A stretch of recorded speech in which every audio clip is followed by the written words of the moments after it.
One sentence. That's all it took. In a heated debate, a well-known atheist journalist thought he had all the answers. He mocked. He argued. He dismissed faith like it was nothing. He was confident, too confident. But then Karoline Leavitt spoke. And in just one sentence, she destroyed everything he believed in. The audience was stunned. The journalist was speechless. And the world? It has never been the same since. What did she say? Why did it shake the world? And why are people still talking about it today? Stay with me, because this changes everything. The journalist had a plan. He had debated many people before and always felt confident in his arguments. He believed that religion was outdated, unnecessary, and based on blind faith. He thought he could expose Karoline as someone who had no logical reason to believe in God. His goal was simple: to make her struggle, to make her doubt, and to prove to the audience that faith in God was nothing more than an illusion. As the cameras rolled, the journalist leaned forward and asked a question he had used many times before. Can you prove that God is real? Can you show any real evidence? The audience went silent. Everyone waited to see how Karoline would respond. Some expected her to hesitate, to struggle for an answer. Others thought she might try to change the topic. The journalist smirked, thinking he had already won. But what happened next left everyone speechless. Karoline did not flinch. She did not look nervous. Instead, she looked straight into the journalist's eyes and spoke one sentence. One single sentence that changed everything. It was a sentence so powerful, so undeniable, that it left the journalist completely speechless. It was the kind of answer that made people think deeply about their own beliefs. Before we reveal that sentence, let's take a moment to understand why this question is so important. Why do atheists constantly ask for proof of God? Why do they challenge believers? And why was Karoline's response so devastating that America was left stunned? For centuries, people have argued about God's existence. Some believe with all their heart, while others demand proof. The battle between faith and atheism is nothing new, but it is not just a simple debate. It is a question that shapes the way people live their lives. Atheists believe in things they can see and touch. They rely on science, logic, and reason. They argue that if something cannot be measured, tested, or proven, then it must not exist.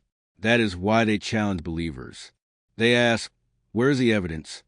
Why doesn't God show himself? If God is real, why is there suffering in the world? But here's the problem. God is not a science experiment. You cannot put him under a microscope. You cannot measure him like you measure temperature or weight. God is beyond human understanding. And that is exactly why faith is so important. Faith is not about seeing. Faith is about believing in something greater than yourself. It is about knowing in your heart that there is a purpose to life, even when things do not make sense. Faith is what gives people strength during hard times. It is what gives them hope when everything else feels lost. Atheists try to explain everything with science. They say the universe came from nothing. They believe life is just an accident, a random chance that happened billions of years ago. But deep inside, many people feel that something is missing. They feel an emptiness that science cannot fill. That is because humans are not just made of flesh and bones. We have a soul, and that soul longs for something greater. That soul knows there is something more than just this physical world. This is where Karoline Leavitt changed everything. She knew that the journalist was asking the wrong question. The real question is not, where's the proof of God? The real question is, why do so many people feel lost without him? And when Karoline finally spoke her answer, it exposed something that no one could deny. The journalist sat back in his chair, waiting for Karoline to struggle. He was used to winning these debates. He had asked this question many times before, and most people hesitated. Most people tried to explain God using complicated arguments. But Karoline was different. She did not hesitate. She did not look nervous. She took a deep breath, looked directly at the journalist, and said, if God does not exist, then why do you keep talking about him? Silence. For the first time in the entire debate, the journalist had no words. He opened his mouth to respond, but no sound came out. He looked around the room, searching for something to say, but he had nothing. The audience was stunned. Some people gasped. Others whispered to each other. In just one sentence, Karoline had exposed the truth. If atheists truly believed that God was not real, then why did they spend so much time arguing against him? Think about it. Nobody argues against things that do not exist. Nobody debates whether the sky is blue or whether water is wet. People debate about God because deep inside, they know he is real. Atheists claim they do not believe in God. But why do they feel so angry about religion? Why do they want to remove God from schools, from government, from everyday life? If God was just a fairy tale, they would not care. They would ignore him. But they cannot. Karoline's words had done something powerful. She had forced a journalist and everyone watching to face the truth. If God was not real, then why did people fight so hard against him? The debate was over. The atheists had no answer. And America was left in shock. The room was silent. The journalist sat there, frozen, his confidence shattered. For years, he had debated believers, challenging them with the same question over and over. Where's the proof of God? But never before had he been hit with a response like this. If God does not exist, then why do you keep talking about him? It was such a simple sentence, yet it exposed something deeply uncomfortable for atheists. The very fact that they spend so much time arguing against God proves something they do not want to admit. God is real, and they know it. If they truly believed that God was just a myth, they would not care. Nobody wastes time trying to disprove the existence of Santa Claus or the Tooth Fairy. Nobody writes books, debates on TV, or builds entire movements to fight against something that does not exist. But when it comes to God, they do. They cannot ignore him. Why? Because deep inside, every human soul feels the presence of God. Every heart longs for something greater. Even those who claim to be atheists cannot escape the truth, but instead of accepting God, many people reject him. Why? Because admitting God exists means admitting that there is a higher authority. It means that morality is not just a personal choice, it is divinely established. It means that their lives have meaning and purpose. But that also comes with responsibility. The journalist shifted uncomfortably in his seat. He knew Karoline's words had hit hard, but he was not ready to surrender. He had one last trick up his sleeve. Try to regain his confidence. He leaned forward and said, "People only believe in God because they were raised to believe. Religion is just a tradition passed down through generations." He smirked, thinking he had finally regained control of the debate. But Karoline was ready. She had been waiting for this moment. The journalist thought he had a strong argument.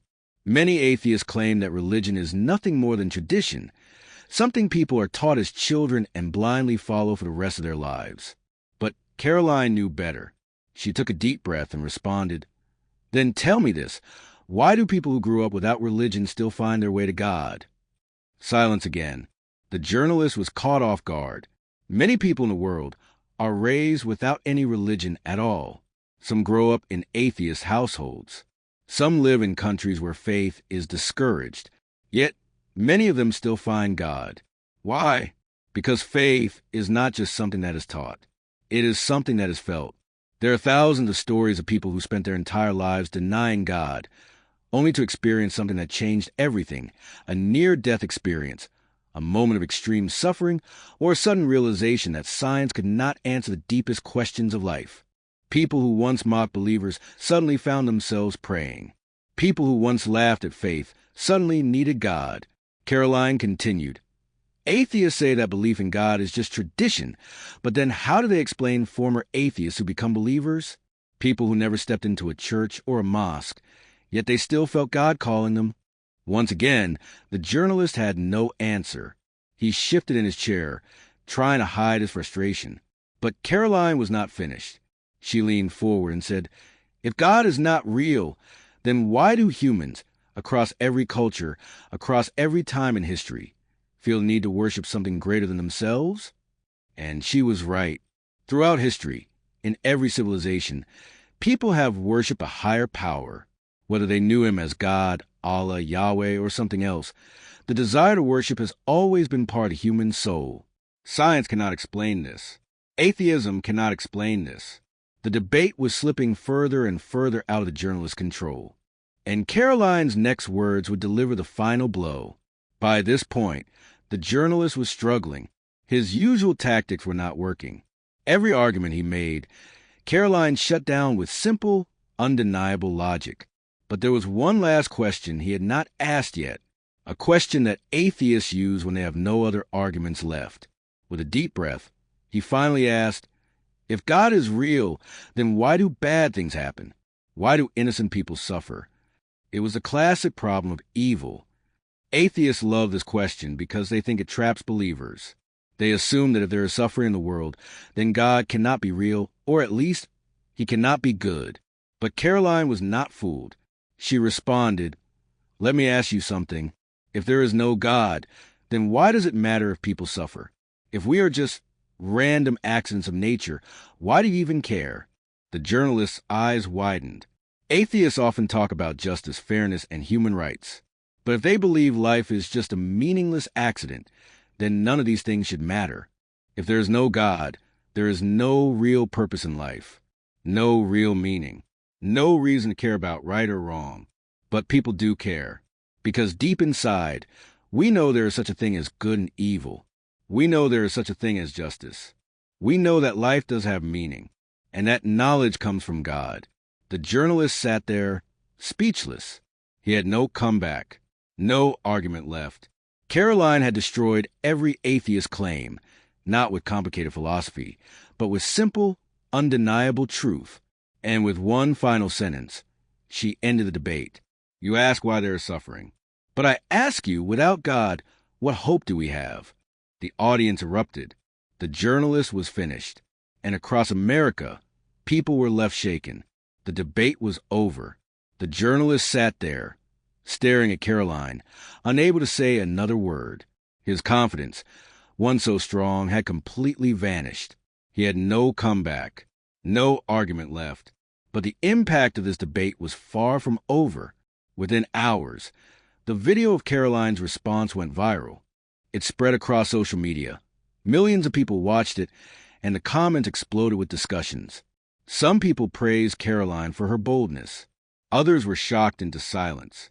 Even atheists, who once mocked religious beliefs, were forced to rethink their position. "I'm an atheist, but this made me think." She just exposed everything in one sentence. Why do I fight against something I don't believe in? People were questioning their own beliefs like never before. For many, this was the first time they had ever stopped to really think about God. They had spent years assuming that atheism was a smart choice, the logical way of thinking. But now, doubt started creeping in. What if God really is real? What if everything they had been ignoring was actually the truth? Atheist leaders scrambled to control the damage. They released response videos, trying to downplay Karoline's words. But deep down, they knew this was a turning point. A simple sentence had shaken the foundation of their belief system. And in the days that followed, something even more incredible happened. People who had spent years denying God began searching for him. Across the country, something unexpected was happening. People who had once proudly called themselves atheists were starting to feel something they had never felt before: doubt. Not doubt in God, doubt in atheism itself. Some of them had always been confident in their beliefs. They were sure that science had all the answers. They were sure that God was just a myth. They were sure that faith was for the weak. But after hearing Karoline's words, a seed had been planted. They found themselves thinking about God when they were alone. They found themselves wondering if they had been wrong. They started remembering moments in their lives, things they had ignored before, moments when they had felt something greater than themselves. A near-death experience, a sudden miracle, a prayer they had once whispered, even though they didn't believe. And slowly, the cracks in their beliefs began to show. People started asking questions. If there is no God, then why do I feel this emptiness? If life has no meaning, why do I crave purpose? If God is not real, why do I feel drawn to him? For some, these thoughts were uncomfortable. They had spent years mocking believers, calling them ignorant or weak. Now, they were facing a truth that they could not ignore. But something even more shocking was about to happen. People weren't just questioning atheism. They were turning to God. It started with a few people. Atheists who had spent years debating, arguing, and fighting against God, now sitting alone at night, thinking. Then something even more shocking happened. They started praying. At first, it was a whisper, a thought, a moment of silence, just wondering if he was really there. Then it became something more. Some of them picked up a Bible for the first time in years. Some of them started watching videos about faith, not to argue, but to understand. Some of them, people who once laughed at believers, stepped into a church. And in that moment, they felt something they had been missing their entire lives. Peace, purpose, the presence of God. This was not just a debate anymore. It was a movement. People weren't just questioning atheism. They were coming back to faith. They had spent years running from God. Now, they were running toward him. As more and more people turned back to God, something strange was happening in the atheist community. Their leaders, the ones who had spent their lives trying to destroy religion, were terrified. They saw what was happening. They saw atheists questioning their beliefs. They saw people walking away from atheism and turning toward faith, and they panicked. They started releasing angry videos. They called Karoline's response cheap and illogical. They tried to convince their followers that this was just a temporary trend. But deep down, they knew the truth. They had spent years telling people that belief in God was dying, that religion was fading away, that science had replaced faith. And now, in front of their eyes, they were watching the opposite happen. God was winning. Faith was rising. Atheism, once so strong and confident, was falling apart. And they knew there was nothing they could do to stop it. This entire movement, all of these changes, started with one simple sentence. If God does not exist, then why do you keep talking about him? One sentence. One moment of truth. One challenge that atheists could not answer. And now, across the world, people were awakening to the truth. The journalist who debated Karoline, he never spoke about it again. His defeat was too public, too obvious. He tried to move on, but the internet never forgot. And for those who heard Karoline's words and felt something stir in their hearts, they could never be the same again. This was more than just a debate. It was a wake-up call. Because deep inside, everyone knows the truth. God is real, and no argument, no matter how loud, can change that. After the debate, something unexpected happened. The loudest atheist voices, the ones who had always been quick to argue, mock, and attack believers, were silent. They had spent years telling people that faith was dead, that religion was fading, that God was just a fantasy. But now, they refused to talk about what happened. No response, no counter-argument, no attempt to prove Karoline wrong. Why? Because they had no answer. They knew that any response would only make things worse.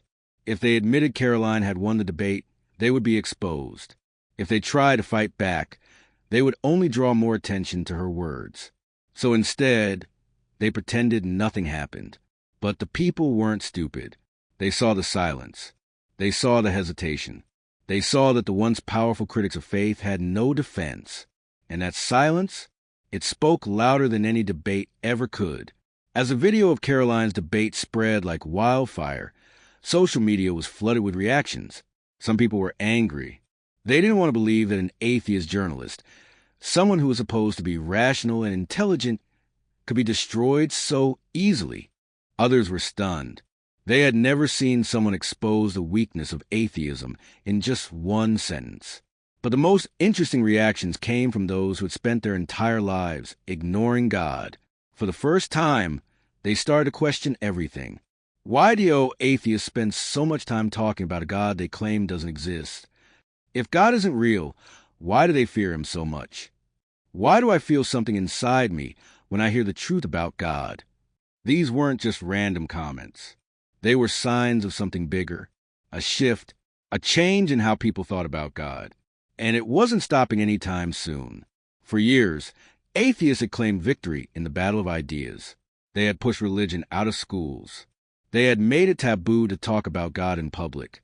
They had convinced millions that science had replaced faith. But now, for the first time in decades, something different was happening. People were turning back to faith, and not just in private. They were talking about it, sharing it, defending it. A new movement was rising, a movement of people who were not afraid to say, "I believe in God." This was not just about one debate. This was a turning point. Atheism was no longer growing.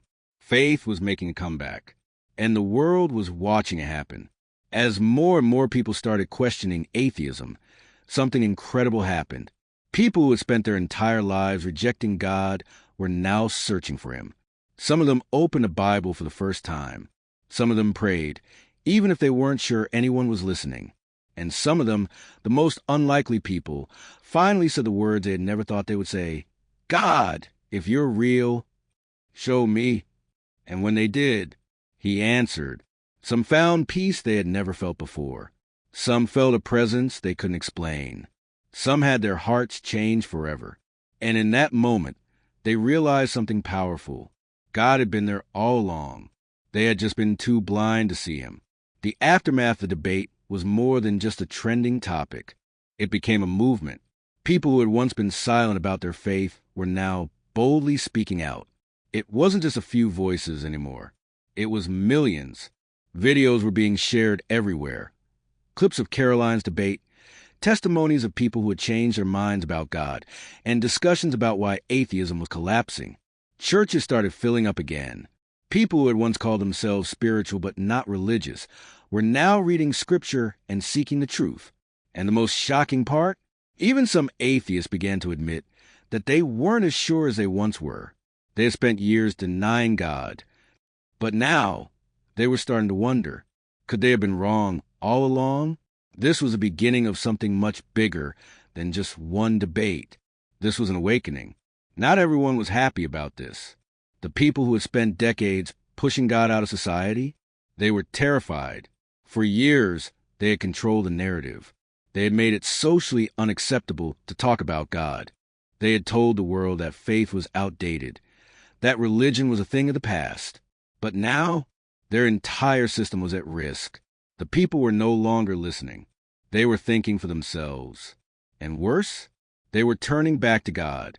So what did the elites do? They tried to shut it down. Social media platforms started shadow banning posts about the debate. News networks refused to cover it. Some even attacked Karoline, trying to discredit her. But here's what they didn't understand. The more they tried to silence the truth, the louder it became. The hardest thing for the elites to accept was this. Faith is not just an idea. It's the truth. And the truth, it always wins. No matter how much they try to suppress it, no matter how much they try to hide it, no matter how much they attack those who speak it, it never goes away. People felt something when they heard Karoline's words. Not just logic, not just reasoning, but something deeper. Something that no debate, no argument, no scientific study could ever erase. The voice of God. Once someone hears that voice, they can't unhear it.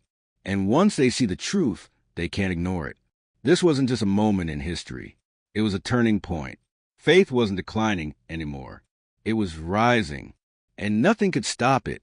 The world was now at a crossroads. On one side, there were those who wanted to erase God from society forever.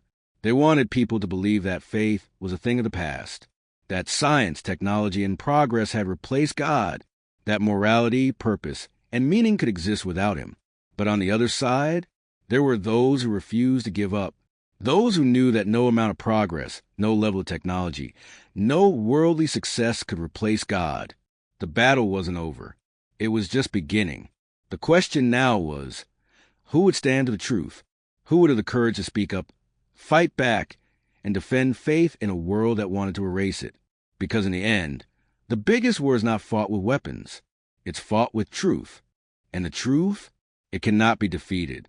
This debate started a fire that cannot be put out. Karoline's words shook the world.